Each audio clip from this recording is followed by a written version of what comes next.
And that's why for me, I feel girls' education is very important because we need their voices, we need their contribution, we need their impact in peace building. And without them, we're not going to have any peace building. Hello, everyone. My name is Nelly Caesar Arkangelo, and I'm from South Sudan.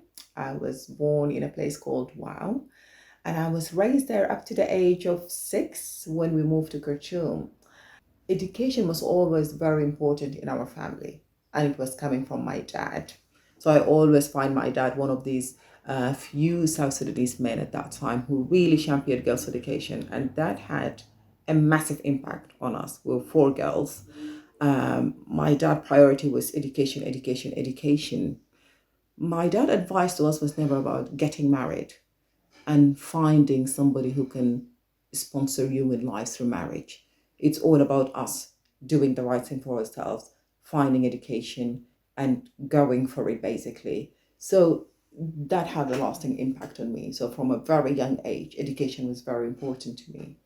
I think education is a very important aspect of peace building.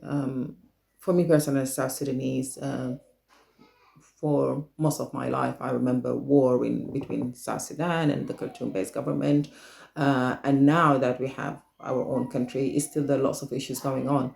So I feel a key to change in South Sudan will be through education, because first of all, it will allow people to kind of establish their perspective based on merit and not based on the fact that I am not well educated, so I have to hold on to power because if I let it go, what else can I do? So I think that's a very important element. Education also allow people to look into themselves in a different perspective, in a different light, and it makes you aspire to be better than who you are. And here I'm not talking about education only in terms of like classroom education, but it's just broaden your perspective. It open your horizons. It make you see things in a way that hopefully enlightens you and enlighten others as well. And that's why I feel like it's very important to have educated South Sudanese who can contribute to the development of the country, who can contribute to the advancement of the country, and who can just be good citizens with good moral standing and perspective of what's happening. So yeah. In many societies, and South Sudanese society is one of those societies whereby girls are still expected to live a certain lifestyle. They're not allowed to do certain things. They don't have the same prospect in life like men, if you would like. So, first of all, just giving girls that education allows them to understand that they can reach whatever limit they want to do in their lives, and they are not limited by the fact that they're female, the fact that they're girls. So that in itself is very important. And with that, the importance of girls' education and peace building is something that requires everybody in the society and community to work on it, be it men, be it girls, because we all bring different things to the tables. So if we really want a very lasting peace in South Sudan, we need everybody to be contributing to that. If we are excluding girls from that, we're excluding a big part of the society from it. And that's why for me, I feel girls' education is very important because we need their voices, we need their contribution, we need their impact in peace building. And without them, we're not going to have any peace building. We need everybody to be part of that peace building. And that's why girls' education is very, very important.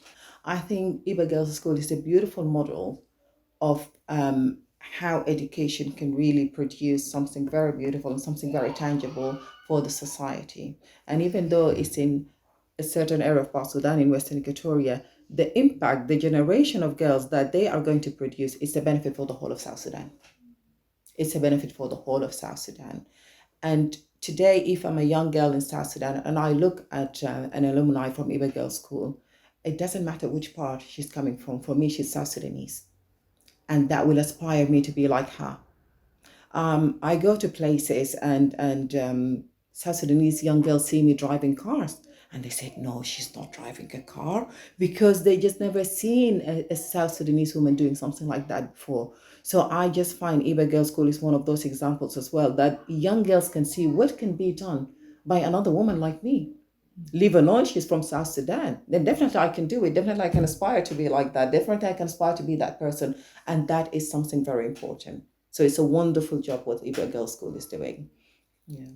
Fantastic. And any message for the girls who are currently studying at Hiba Girls School? Yes. Give it your best.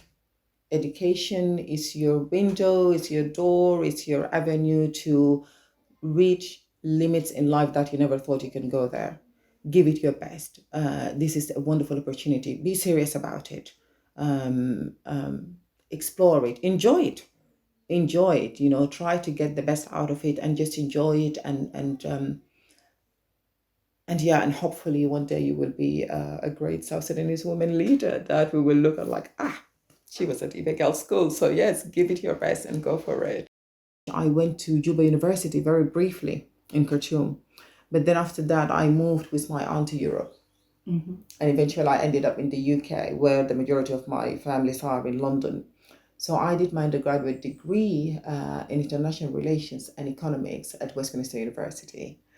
And then after that, I got married. And after I gave birth to my first daughter, I just felt I want to do something. I want to do something with myself. I felt like I have more to give. Not that giving birth or having a child wasn't something that I was looking forward to it. I absolutely enjoyed it, but I just felt there is another dimension to my life, and there is something else that I can do as well as being a mother.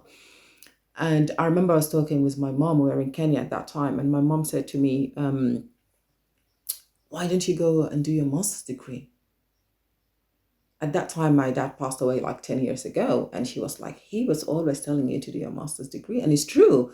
I remember I was just finalizing my undergraduate when my dad said to me, okay, the next thing now is master's. I was like, whoa, Dad, wait a second. It's like, I can't just straight away go and do my master's degree. And he was like, no, it's good, it's good.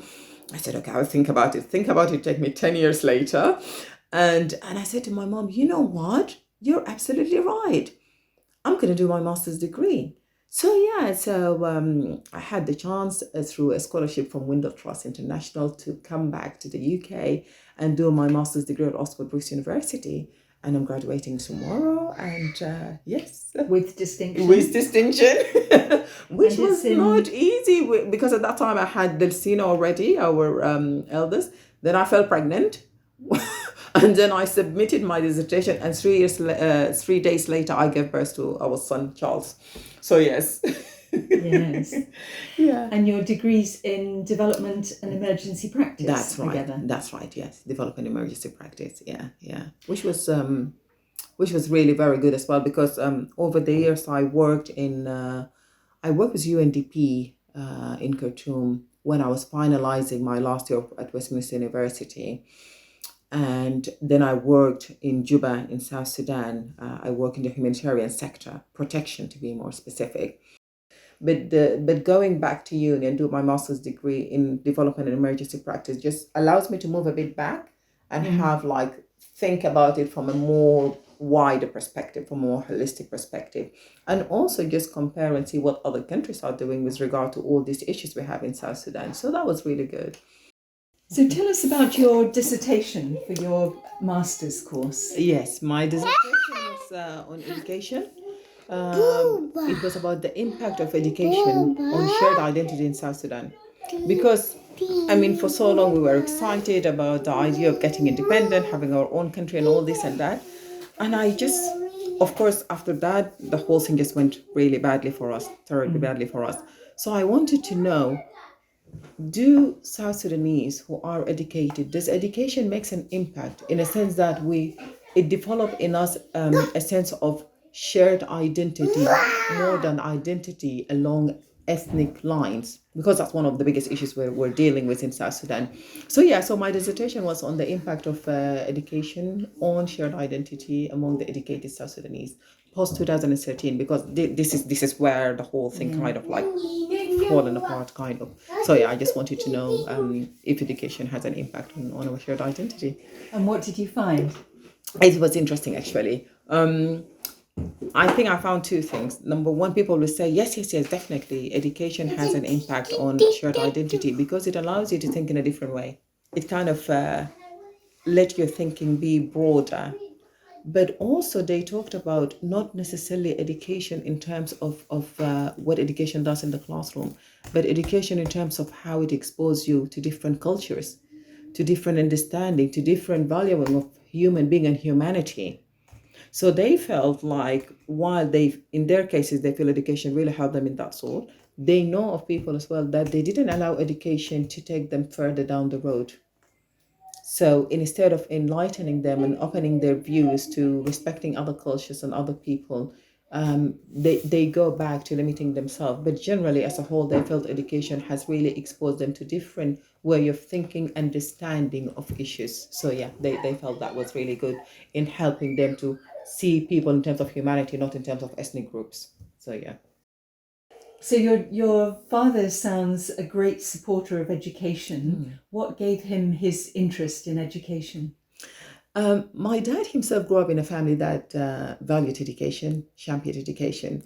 So a nice story about my dad that we always kept hearing when we were young was that in those days, when you sit for the exam, the final exam, which we call now the Sudanese exam, you sit at it at secondary school. The school is the one that decide whether you will go for university or vocational training based on your grades. But those grades themselves were not shown to the students. So when my dad sat down for the exam and his grade came out, they said, "Oh, he's going for vocational training." But he had a very strong uncle who was like, "No, no, no, no, no. I know my nephew very well. There is no way he's going for vocational training. I'm certain he's supposed to go to university." So he went and challenged the school. And as a result, the school released the result to him.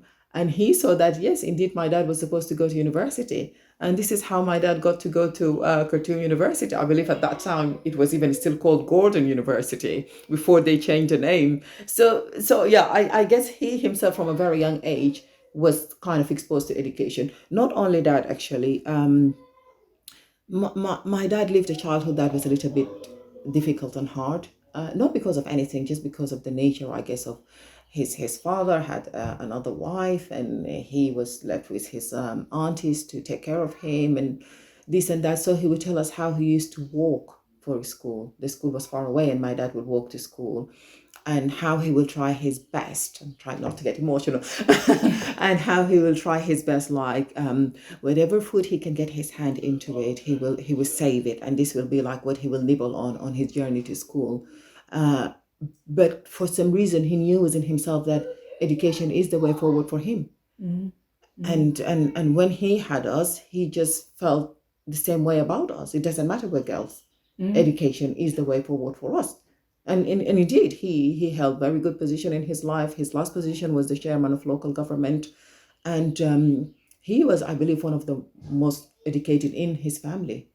And he wanted that for us. And yeah, so he's my champion.